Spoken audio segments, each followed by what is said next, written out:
Le congrès extraordinaire du Parti québécois à Trois-Rivières, qui avait lieu les 9 et 10 novembre, a mis le point sur plusieurs enjeux, dont celui de l'indépendance, qui retourne au centre des priorités. Plusieurs échos en lien avec les candidats pressentis pour la course à la chefferie ont aussi rebondi lors de ce congrès. Je reçois aujourd'hui le député péquiste de Jonquière à l'Assemblée nationale, Sylvain Gaudreault, pour en discuter. Bonjour, M. Gaudreault. Oui, bonjour. Premièrement, le Parti québécois remet l'indépendance au premier plan du parti. Comment êtes-vous arrivé à cette réflexion? Bien, en fait, l'indépendance a toujours été au cœur même du Parti québécois. Après la défaite importante qu'on a eue l'année passée, on ne s'est pas mis la tête dans le sable, on est très conscient des résultats. Alors, on a fait tout un travail de réflexion, on a fait vraiment une remise en question, on a tout mis sur la table, sauf une chose, c'est-à-dire notre conviction profonde que le Québec doit être un pays. On l'a réaffirmé à l'occasion de l'adoption d'une déclaration de principe qui tient sur à peu près une page et demie pour dire à quel point l'indépendance est pertinente aujourd'hui. Puis Québec solidaire a également eu un congrès récemment et a annoncé mettre l'indépendance en priorité. Qu'est-ce qui vous distingue sur cet enjeu? Bien, je pense que du côté de Québec solidaire, ils ont une approche beaucoup plus radicale, une approche beaucoup plus, je dirais, pressé, qui vise à commettre des gestes de rupture, ce qui s'inscrit dans une logique de revanche, presque, à l'égard du reste du Canada. Moi, je suis heureux de voir qu'il y a de plus en plus d'indépendantistes, mais il faut qu'on s'unisse derrière une stratégie qui est d'abord celle de la démocratie. Et nous, au Parti québécois, on a toujours été derrière justement cette option d'une approche démocratique, d'une approche qui va faire en sorte que l'ensemble des Québécois vont donner une adhésion, vont donner leur appui à un référendum, à l'occasion d'un référendum, c'est-à-dire un appui à l'indépendance du Québec. Donc, c'est ce qui nous distingue. Du côté de Québec solidaire, je sens aussi que pour eux, il faut que ce soit nécessairement un projet davantage à gauche, mais l'indépendance du Québec, c'est pour tout le monde. Donc, moi, ce que je souhaite, c'est qu'on soit capable de travailler de concert pour que la population appuie l'idée d'indépendance. OK. Puis, vous avez mentionné le terme radical pour définir QS, leur approche. Qu'est-ce que vous voulez dire par là?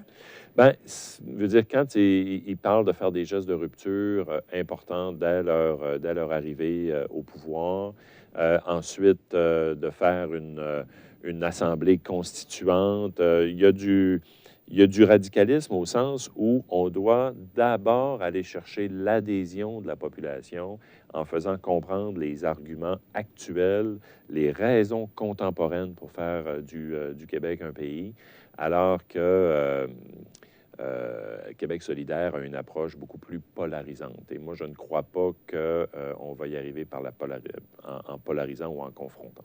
Puis vous avez mentionné que le PQ était, que vous le considériez comme le parti le plus moderne. Pourquoi? Bien, parce que dans ce congrès extraordinaire, on a fait vraiment une refonte majeure de nos statuts et règlements, d'une part.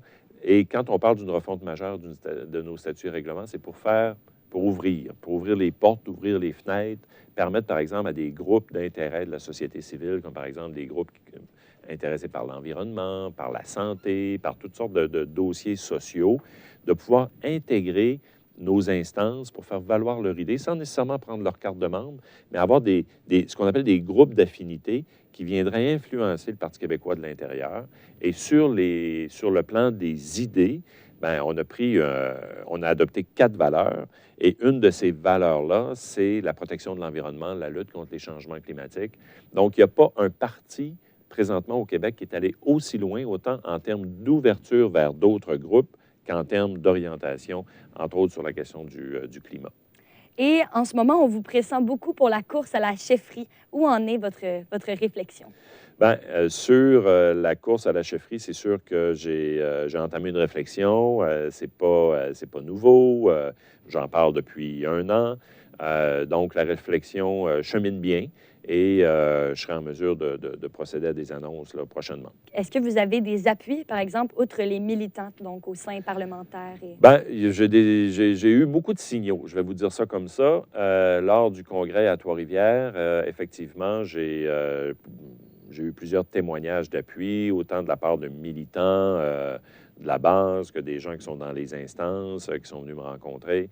Donc, il y a beaucoup de témoignages d'appui à mon endroit. Ça fait partie de la réflexion. Il me reste des fils à attacher avant de prendre une décision finale, mais cette décision finale sera annoncée dans quelques temps et c'est sûr que vous allez être au courant. Puis, quelle est votre position rapidement sur le mouvement Je crois en ma région? Bien, sur la question de Je crois en ma région, vous savez, moi, je crois en ma région. Hein. Je suis un de ceux qui se bat sans relâche depuis que je suis député pour défendre la région, pour défendre le développement régional, pour avoir une croissance démographique, une croissance économique. Moi, je tends la main à ceux qui sont derrière le mouvement pour ouvrir davantage, dans le sens que il y a différentes manières de croire en la région. Il faut qu'on se rallie, il faut que tout le monde se mette ensemble pour défendre la région. Mais ce développement de la région ne dépend pas que d'une seule voix, qui est GNL Québec. On ne se le cachera pas. Rapidement, M. Oui, ce mouvement, Je crois en ma région, est beaucoup orienté sur la défense de GNL Québec.